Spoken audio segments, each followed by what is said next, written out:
അല്ലാന്ന് നിങ്ങളിപ്പോൾ ആരെങ്കിലും അഡ്രസ്സോ ആധാർ നമ്പറോ അങ്ങനെ എന്തെങ്കിലും ചോദിക്കുന്നവർ ഇങ്ങനെ ഇരുന്ന് ടൈപ്പ് ചെയ്ത് കൊടുക്കുക. എത്ര പണിയുണ്ട് ഓരോ പ്രാവശ്യം നമുക്ക് ഇങ്ങനെ അഡ്രസ്സെല്ലാം ടൈപ്പ് ചെയ്ത് കൊടുക്കുകയല്ലേ. അതിന് പകരം നിങ്ങൾ ഇങ്ങനെ ഒന്ന് ചെയ്ത് നോക്ക്. ഞാൻ ഇപ്പോൾ എ എന്ന് ടൈപ്പ് ചെയ്തേരെ എൻ്റെ അഡ്രസ്സ് ഇവിടെ വന്ന് കണ്ടോ, അതങ്ങ് സെൻഡ് ചെയ്ത് കൊടുക്കാം. 2 പ്രാവശ്യം എ എന്ന് എഴുതിയാൽ എൻ്റെ ആധാർ നമ്പർ ഒന്നല്ല കേട്ടോ, ജസ്റ്റ് കാണിച്ചു തരാൻ വേണ്ടിയിട്ട് ഞാൻ ചെയ്തതാണേ. അത് സെൻഡ് ചെയ്ത് കൊടുക്കുക.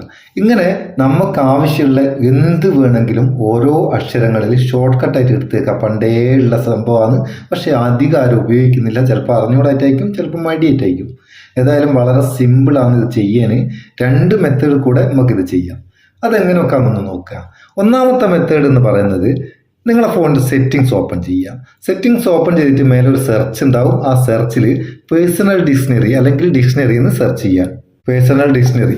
ഈ പേഴ്സണൽ ഡിക്ഷണറി വന്നു കഴിഞ്ഞാൽ ഇവിടെ ഉണ്ട്, ഇതാ അതൊന്ന് ഓപ്പൺ ചെയ്യുക. ഓപ്പൺ ചെയ്താൽ ഇവിടെ ഒരു പ്ലസ് ബട്ടൺ കാണാം, അതൊന്ന് ക്ലിക്ക് ചെയ്യുക. ക്ലിക്ക് ചെയ്തിട്ട് നമുക്ക് എന്താണോ വേണ്ടത്, അഡ്രസ്സോ ആധാർ നമ്പറോ ഇമെയിലോ അല്ലെങ്കിൽ നമ്മൾ സ്ഥിരമായിട്ട് ഉപയോഗിക്കുന്ന വാക്കുകളോ എന്ത് വേണമെങ്കിലും മേലെ ടൈപ്പ് ചെയ്ത് കൊടുക്കുക.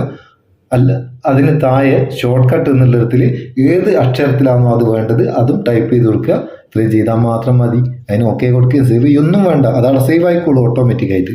ഇനി രണ്ടാമത്തെ മെത്തേഡ് എന്ന് പറയുന്നത്, പിന്നെ വേറെ ഒന്നുണ്ട്, ഓരോന്നും നിങ്ങൾ ചെയ്ത് കഴിഞ്ഞിട്ട് പ്ലസ് ബട്ടൺ ക്ലിക്ക് ചെയ്ത് എത്ര വേണമെങ്കിലും നിങ്ങൾക്ക് ഇതുപോലെ ആഡ് ചെയ്യട്ടോ, എത്ര ഷോർട്ട് കട്ട് വേണമെങ്കിലും ആഡ് ചെയ്യാം. ഇനി രണ്ടാമത്തെ മെത്തേഡ് എന്ന് പറയുന്നത്, നിങ്ങൾ ജീബോർഡ് ഉപയോഗിക്കുന്നുണ്ടെങ്കിൽ ജീബോർഡിൻ്റെ സെറ്റിങ്സിലേക്ക് പോവുക. അതായത് ജീബോർഡിൻ്റെ ഇവിടെ എങ്ങനെ സെറ്റിങ്സ് ഉണ്ടാവും, അല്ലെങ്കിൽ ഈ മൂലക്ക് ഇവിടെ ക്ലിക്ക് ചെയ്ത് കഴിഞ്ഞാൽ ഇവിടെ സെറ്റിങ്സിൻ്റെ ഐക്കൺ കാണും. സെറ്റിങ്സിലേക്ക് പോവുക. ഇവിടെ താഴെ ഭാഗത്ത് ഡിക്ഷണറി എന്ന് കാണും. ആ ഡിക്ഷണറി എടുക്കുക. നേരത്തെ കണ്ട അതേപോലെ തന്നെ ഏത് ലാംഗ്വേജ് ആണെന്ന് വേണമെങ്കിൽ സെലക്ട് ചെയ്യുക. ഓൾ ലാംഗ്വേജ് കൊടുത്തോ.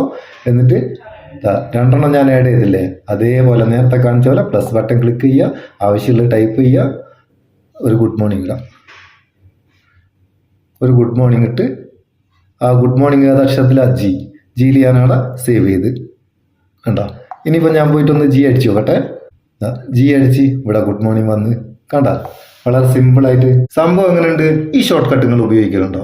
ഉപയോഗിക്കില്ലെങ്കിൽ ഉപയോഗിച്ചോ. സ്ഥിരമായിട്ട് ടൈപ്പ് ചെയ്യുന്ന ആൾക്കാർ, സ്ഥിരമായിട്ട് ഒരേ വാക്കുകൾ ഉപയോഗിക്കുന്ന ആൾക്കാർ, അല്ലെങ്കിൽ സ്ഥിരമായിട്ട് അഡ്രസ്സുകളോ ഇമെയിലോ ഒക്കെ ഓരോരുത്തർക്ക് സെൻഡ് ചെയ്തോ ചെയ്യുന്ന ആൾക്കാർക്ക്, ഇങ്ങനത്തെ ആൾക്കാർക്കൊക്കെ വളരെ ഉപകാരമുള്ള സംഭവമാണ്.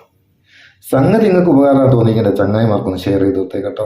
വീഡിയോ ഇഷ്ടപ്പെട്ടിട്ടുണ്ടെ ലൈക്ക് ചെയ്യാൻ മറക്കണ്ടേ, അതും നമുക്കൊരു ബൂസ്റ്റാണ്. നമുക്ക് അടുത്ത വീഡിയോ നല്ല സെഗ്മെന്റ് കാണും. നിങ്ങളുടെ സ്വന്തം മുത്തൂസ് മാപ്പ് ചെയ്യൂ. Thank you so much.